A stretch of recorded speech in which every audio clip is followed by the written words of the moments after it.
अच्युतं केशवं कृष्णदामोदरं रामनारायणं जानकीवल्लभम्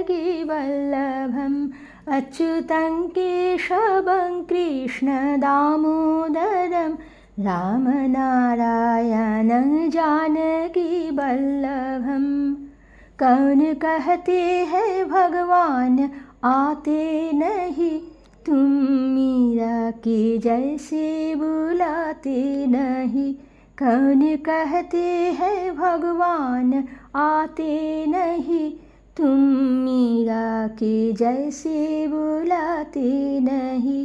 अच्युतं केशवं कृष्ण दामोदरं रामनारायणं जानकीवल्लभम् अच्युतं केशवं कृष्ण दामोदरं रामनारायणं जानकीवल्लभम्।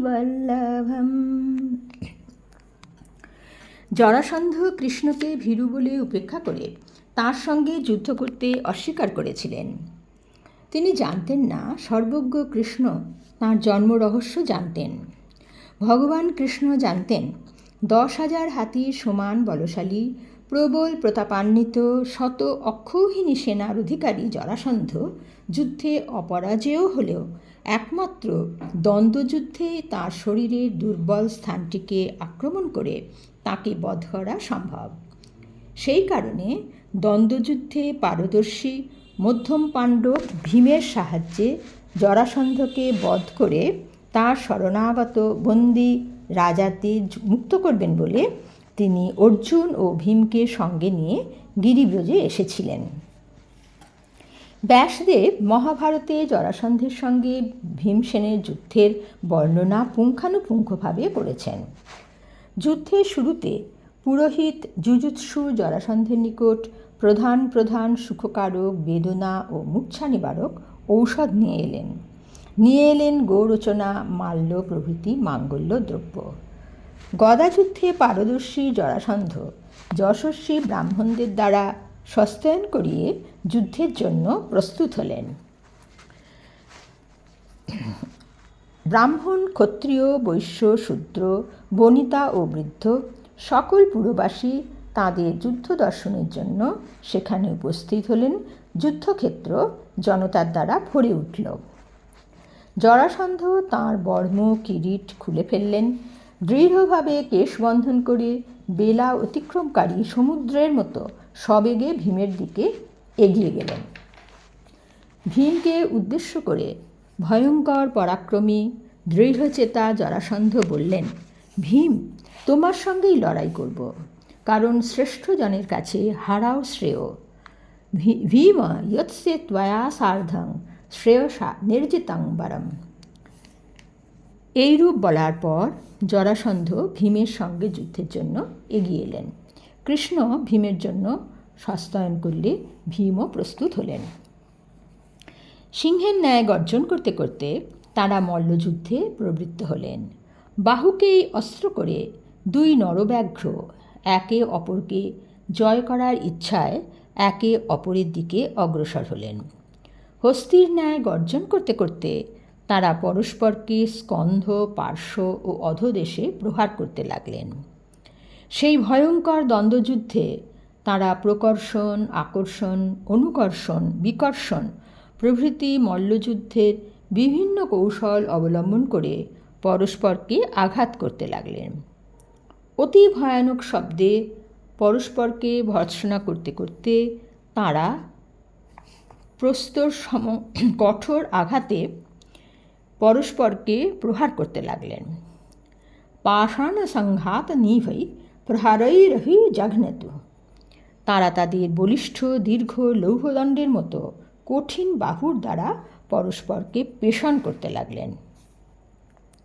ভাগবত পুরাণে বলা হয়েছে, সমান শক্তিশালী দুই যোদ্ধা দিনের বেলায় যুদ্ধ করতেন এবং রাত্রিতে তারা বন্ধুভাবে থাকতেন। দুই যোদ্ধার এইরূপ অসাধারণ উদার মানসিকতার বিবরণ মহাভারতে অনুপস্থিত। ভাগবত পুরাণে বলা হয়েছে, এইভাবে 27 দিন কেটে যাওয়ার পর ভীম জরাসন্ধকে কিছুতেই পরাস্ত করতে না পেরে শ্রীকৃষ্ণের শরণ নিয়েছিলেন। মহাভারতের বর্ণনা অনুযায়ী যুদ্ধ আরম্ভ হয়েছিল কার্তিক মাসের প্রথম দিনে। সেই যুদ্ধ অবিশ্রান্তভাবে দিবারাত্র চলেছিল। কার্তিকস্য তো মাসস্য প্রবৃত্তে প্রথমে হনি অনারতং দিনরাত্র বিশ্রান্তমবর্তত। চতুর্দশ দিবসে ক্লান্ত জরাসন্ধ কিছুক্ষণের জন্য যুদ্ধ থেকে নিবৃত্ত হলেন। জনার্দন কৃষ্ণ তখন জরাসন্ধকে বধের উপযুক্ত সময় হয়েছে বুঝে পবননন্দন ভীমকে বললেন, যুদ্ধে ক্লান্ত শত্রুকে পীড়া দেওয়া উচিত নয়। তুমি এর সঙ্গে শুধুমাত্র বাহুর দ্বারা যুদ্ধ করো। সমমেতেন যুদ্ধস্ব বাহুভ্যাং ভরতর্ষভ। দুটি বাহুর সাহায্যে জরাসন্ধের সঙ্গে যুদ্ধ করতে বলে শ্রীকৃষ্ণ ভীমের কাছে জরাসন্ধের দৈহিক দুর্বল স্থানটির প্রতি ইঙ্গিত করেছিলেন। কৃষ্ণের কথায় ভীম জরাসন্ধের দুর্বলতা বুঝতে পেরে তাকে বধ করার জন্য প্রস্তুত হলেন। एवमुक्त सकृष्णेन पाण्डव परवीरः जरासन्धस्य तद्रन्धं ज्ञात्वा चक्रे मतिं बधे। কিন্তু জরাসন্ধকে জয় করা অসাধ্য জেনে ভীম তাকে মারার জন্য প্রস্তুত হয়েও তাকে তিনি বধ করতে পারবেন কি না সেই ব্যাপারে নিশ্চিত হতে পারছিলেন না। শ্রীকৃষ্ণ ভীমকে তখন উৎসাহিত করার জন্য বললেন, তোমার পিতা পবনদেবের কাছ থেকে যে বল লাভ করেছ সেই বল আজ আমাদের সামনে শীঘ্র দেখাও।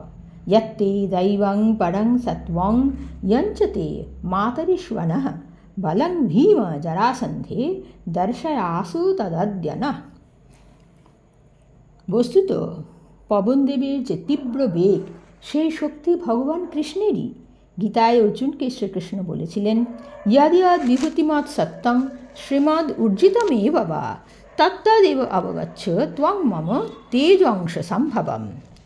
যা যা বিভূতিযুক্ত অর্থাৎ ঐশ্বর্যযুক্ত এবং কান্তিযুক্ত বা শক্তিযুক্ত বস্তু, সেই সব কিছুকেই তুমি আমারই তেজ থেকে উৎপন্ন জানবে। পবনের শক্তিও তাঁরই শক্তি। অর্জুনকে তিনি বলেছিলেন, পাবনঃ পাবতামস্মি, পবিত্রকারীদের মধ্যে আমি পবন। পবনদেবের বল ভীমকে আশ্রয় করতে বলার মধ্য দিয়ে ভীমের কাছে শ্রীকৃষ্ণের ইঙ্গিতটি আরও স্পষ্ট হয়েছিল। মহাবলী ভীম তখনই জরাসন্ধকে উঠিয়ে নিয়ে ঘোরাতে শুরু করলেন। নিজ বাহুদ্বয়ের দ্বারা জরাসন্ধকে 100 বার ঘুরিয়ে মাটিতে ছুঁড়ে ফেলে নিষ্পিষ্ট করে ভয়ঙ্কর গর্জন করতে করতে 2 পা ধরে টান দিয়ে ভীম তাকে দুভাগে বিভক্ত করে ফেললেন। ভ্রাময়িত্বা শতগুণং ভুজাভ্যাং ভরতর্ষভ বভঞ্চ পৃষ্ঠে সংক্ষিপ্য নিষ্পেষ্য বিনানাদ চ। শ্রীকৃষ্ণের ভীমের মধ্যে নিজ তেজের সঞ্চার এবং ভীমকে জরাসন্ধ বধের উপায় প্রদর্শন একটু অন্যভাবে উল্লিখিত হয়েছে ভাগবত পুরাণে। সুখদেব পরীক্ষিতকে বলেছিলেন, ভীমসেন যখন শ্রীকৃষ্ণকে বলেছিলেন তিনি যুদ্ধে জরাসন্ধকে পরাস্ত করতে পারবেন না, তখন শ্রীকৃষ্ণ নিজের তেজ মধ্যম পাণ্ডব ভীমের মধ্যে সঞ্চারিত করে একটি বৃক্ষ শাখা চিরে ফেলে ভীমকে জরাসন্ধ বধ করার উপায়টি দেখিয়ে দিয়েছিলেন। সঞ্চিত্য অরিবধুপায়ং ভীমস্য অমোঘ দর্শন দর্শয়ামাস বিটপং পাটয়ন্নিব সংজ্ঞয়া।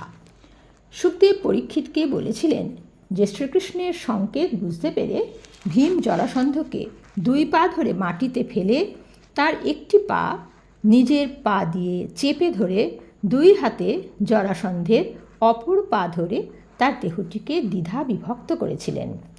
একং পাদং পদাক্রাম্য দৌর্ভ্যাম অন্নং প্রগৃহ্য স গুদতঃ পাটয়ামাস শাখাম ইব মহাগজা। শ্রীকৃষ্ণের উদ্দেশ্য সিদ্ধ হল। যুধিষ্ঠিরের রাজসূয় যজ্ঞে আর কোনো বাধাই থাকল না। জরাসন্ধের মৃতদেহ রাজভবনের দ্বারে ফেলে দিয়ে কৃষ্ণ, ভীম ও অর্জুন সেই রাত্রিতেই বন্দী রাজাদের মুক্ত করলেন। গিরিব্রজ থেকে শ্রীকৃষ্ণের নিষ্ক্রান্ত হওয়ার পূর্বে জরাসন্ধের পুত্র সহদেব তাঁর পুরোহিত, অমাত্য ও স্বজনবর্গের সঙ্গে এসে ভগবান কৃষ্ণকে কৃতাঞ্জলি পুটে প্রণাম করলেন। ভীমের সমবয়সী হলেও শ্রীকৃষ্ণের দৈবী মহিমা সূর্যের আলোর মতোই সপ্রকাশ হওয়ায় জরাসন্ধের মৃত্যুর পরেও তাঁর পুত্র শ্রীকৃষ্ণকে ভক্তি নম্র চিত্তে বন্দনা করেছিলেন। শ্রীকৃষ্ণ তাকে অভয় দিয়ে তাঁর দেওয়া মহার্ঘ রত্নগুলি গ্রহণ করে তাকে মগধের রাজপদে অভিষিক্ত করেছিলেন। মহাভারতে বলা হয়েছে, কারামুক্ত রাজারা শ্রীকৃষ্ণের কাছে শ্রীকৃষ্ণের সেবক রূপে তাদের কী করণীয় জানতে চেয়েছিলেন। যুধিষ্ঠিরকে কেন্দ্র করে ধর্মরাজ্য সংস্থাপন করা ছিল কৃষ্ণের একটি গূঢ় উদ্দেশ্য। সেই কারণে তিনি তাদের রাজসীয় যজ্ঞ করতে ইচ্ছুক যুধিষ্ঠিরের সহায় হতে বলেছিলেন। জরাসন্ধের কারাগার থেকে শ্রীকৃষ্ণের অনুগ্রহে মুক্তি লাভ করে বন্দী রাজারা করজোড়ে শ্রীকৃষ্ণের স্তব করেছিলেন। আসুন এখন আমরাও ভক্তশরণ শ্রীকৃষ্ণের নাম সংকীর্তন করি। হরে কৃষ্ণ কৃষ্ণ কৃষ্ণ হরে হরে, হরে রাম রাম রাম হরে হরে, হরে কৃষ্ণ কৃষ্ণ কৃষ্ণ হরে হরে, হরে রাম রাম রাম হরে হরে, হরে কৃষ্ণ কৃষ্ণ কৃষ্ণ হরে হরে, হরে রাম রাম রাম হরে হরে।